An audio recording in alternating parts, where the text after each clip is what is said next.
ओम साई राम।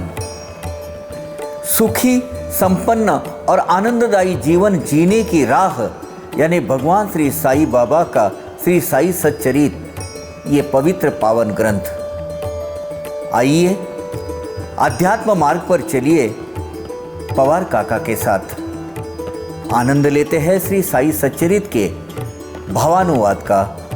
ओम साई राम। ओम साई राम। आइए अध्याय 2 ऊवी 55 से शुरू करते हैं। सुनते श्री साई मुख की कथा, बिसराते भक्त देह व्यथा, चिंतन मनन करके उनका भव निर्मुक्तता अपने आप देह व्यथा।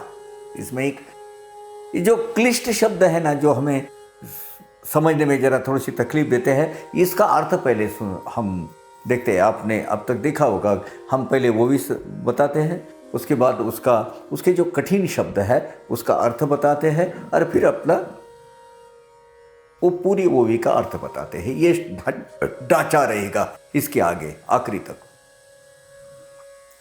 देह व्यथा यानी देह की व्यथा जो कालानुरूप बढ़ते उम्र के साथ जो हो रही है, उस व्यथा का अंत होगा। सुनते श्री साई मुख की कथा, बिसराते भक्त देह व्यथा। भगवान श्री साईनाथ के मुख कमल से प्रकट हुई अनेक कथाएं, मधुर कथाएं सुनने पर, उनका मनन करने पर भक्त अपने देह के व्यथा को भूल जाएंगे, उनके देह के भोग भूल जाएंगे। इस संसार से अपना जो मन विचलित हो चुका है, वो अपने आप सहजतापूर्वक स्थिर हो जाएगा और मुक्ति पाने की तरफ उनकी प्रगति होती जाएगी। मैं ये नहीं कहता हूं कि प्राप्ति होगी, लेकिन इस अवस्था में नहीं, वो आगे की अवस्था है। श्री साई मुख की कथा वार्ता, भक्त अमृत से भी रस भरता, श्रवण उबरे परम आनंदता, कैसे मधुरता वर्णों में। साई भगवान द्वारा कही हुई अमृत सम मधुर कथाएं, अमृत समान मधुर कथाएं, ये सुनने के पश्चात हमें परम आनंद एवं सर्वश्रेष्ठ सुख की प्राप्ति होती है। इन कथाओं की महानता इतनी अवर्णनीय है, उसका वर्णन किया नहीं जाता। और ऐसे कथा अगर इकट्ठा करें और ग्रंथ रूप में प्रकाशित करें, तो आगे चलकर कितने पीढ़ियों को वो मार्गदर्शक साबित हो सकती है, और हो रही है। और यही एक अमौलिक भावना उनके हिमाड़पन जी के मन में उस वक्त आई। ऐसी कथा ये जो अदाम्भिकता बोले तो बस ऊपर का जो दिखावा, दाम्भिकता यानी वो दिखावा, मैंने बस अदाम्भिकता यानी सच्चे दिल से, कपट रहित, कोई छल रहित, है ना। ऐसी ही कथाएं जो अदाम्भिकता से दिखाए दे मुझे, उन्हें गाते सुनाने से लौटूं उनकी पदरज में, जिससे मोक्ष प्राप्त हो जाए। पदरज धूली, पैरों की लगी हुई रजोकन यानी मिट्टी के धूलिकन, चरणों के धूलि के कणों से। साई भगवान द्वारा कही हुई ये कथाएं निष्कपट वृत्ति से, सच्चे दिल से, स्वच्छ मन से, स्वच्छ वृत्ति से, तथा किसी भी प्रकार का ढोंग न रचाते हुए जो भक्त गाता है, सुनाता है, सुनता है, कहता है।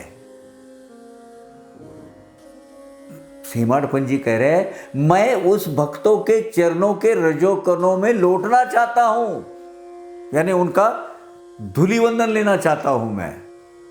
जिस कारण मुझे स्वयं खुद ही मुझको मोक्ष की प्राप्ति हो जाएगी। क्या बात है! कितनी विनम्रता है हेमाडपंत जी के पास। रचना अलौकिक कथाओं की न, वैसे ही एक एक शब्द का चयन, श्रवण करते श्रोता तल्लीन, सुख संपूर्ण सर्वजन। साई की इन कथाओं की विलक्षण सूरवनी, उनकी अद्भुत कथा रचना शैली, ये देखकर तथा ये कथाएं सुनकर श्रोतागण तल्लीन हो जाएंगे, रममान हो जाएंगे, एकदम उसमें खो जाएंगे। सभी को सर्वश्रेष्ठ सुख की प्राप्ति होगी। जैसे कथा सुनने कान अथवा दर्शन करने नयन, वैसे ही मन होकर उन्मन, सहज ध्यान लग जाए।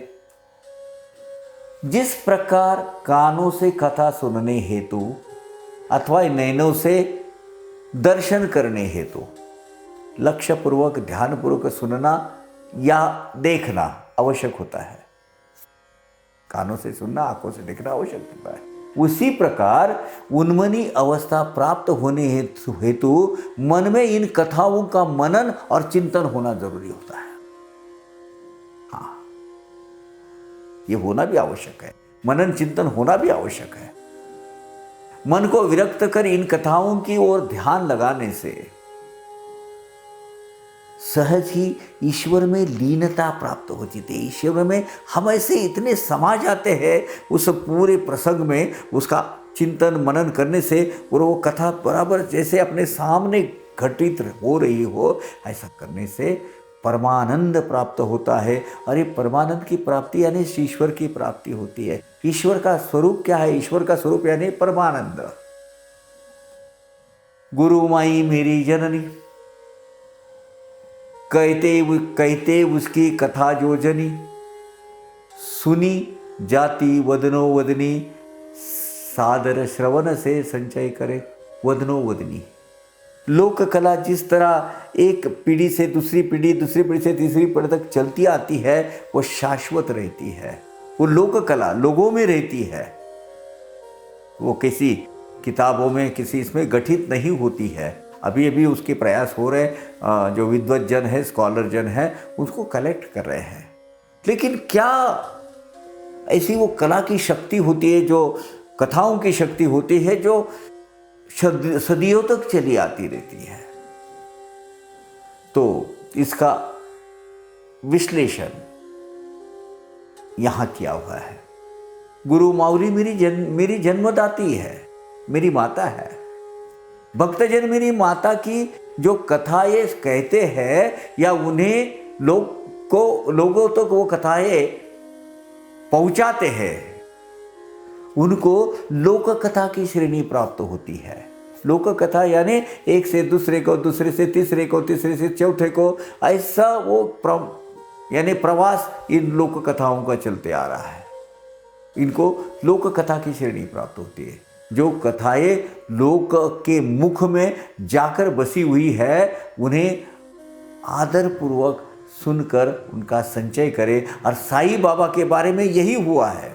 साईं बाबा की इतनी कथाएं बस पीढ़ी दर पीढ़ी आगे मौखिक रूप से लोक कथा का बाज लेकर आगे बढ़ती जा रही है, आगे बढ़ती जा रही है। हम तो बस उसका अध्ययन कर रहे हैं। स्मरण करे उनका बारंबार, संग्रह करे शक्ति अनुसार, रखे प्रेम बंधन में गांठ कर, फिर परस्पर लुटावे। हम सभी भक्तगण इन कथाओं का बारंबार स्मरण करेंगे, उनका मनन करेंगे, उनका चिंतन करेंगे, उनको सुनेंगे। मन में जितनी अधिक से अधिक कथाएं एकत्रित इकट्ठा कर सके वो उतना करते रहेंगे। साईं भगवान के प्रेम के बंधन में गांठ कर भक्ति भाव से उन्हें इस हृदय में संजो कर रख देंगे तथा अन्य को भी सुनाते रहेंगे।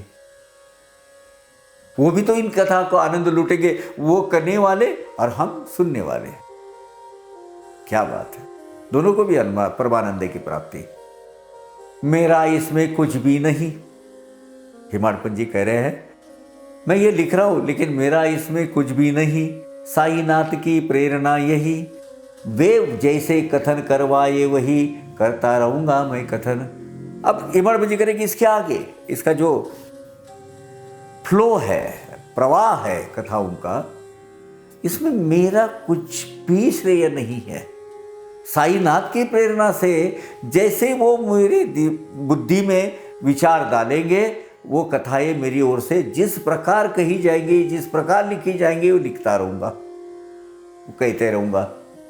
इसमें मेरे स्वयं का भाग, मेरा स्वयं का कुछ योगदान, मेरा स्वयं का कुछ श्रेय है ही नहीं। यह तरंग पूर्णतः साईनाथ की ओर से है। मैं कहूं ये भी अहंकार, साई ही स्वयं सूत्रधार, वे ही वाचा के प्रेरणाकार, वे ही कथन करेंगे। मैं कहता हूं मैंने किया, मैंने कुछ भी नहीं, ये भी इस प्रकार का एक प्रकार का अहंकार ही है। अरे इस कथाओं के साई भगवान स्वयं सूत्रधार है, वे ही मेरी वाणी को प्रवृत्त कर रहे हैं, प्रेरणा दे रहे हैं। जब वे ही बोलने वाले हैं तो मैं करने वाला मैं कौन हूं, है ना। इस उदात्त पवित्र भावना में, यानी इस हेमाडपंत जी के चरणों में रोज दर्शन लेना दिल करता है। कितनी उदात्त भावना है, कितनी पवित्र मंगल पावन भावना है। आज की श्रृंखला यहां खत्म करते हैं। ये जो कड़ी है, अगली कड़ी में, अगली पड़ाव पर हम साई सच्चरित्र के अध्याय 2 के 64वें वो में 64 नंबर वो भी से स्टार्ट करेंगे। तब तक के लिए आज्ञा दीजिए। ओम साई राम।